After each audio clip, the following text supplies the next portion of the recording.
آمدم در نگهت جان بسپارم که نشد. بر لبت حادثه بوسه بکارم که نشد.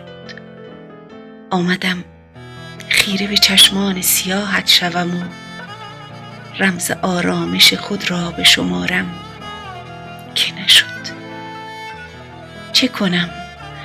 چه کنم طایفه من همه شاعر بودند، تا شود شعر همه ایل و تبارم که نشد.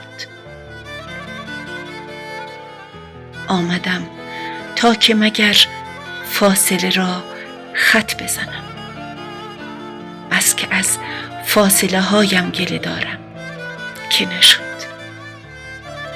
آمدم تا که مگر عشق به سامان برسد، زیر جمع من و تو ما بگذارم که نشد. چه کنم شاعر و تنهایی و غم مانوسند، آمدم اشک بر این شعله ببارم که نشد.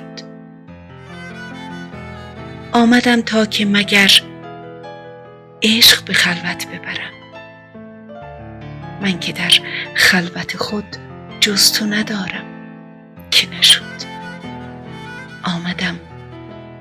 آمدم غنچه لبهای تو را شعر کنم، یک دل خسته به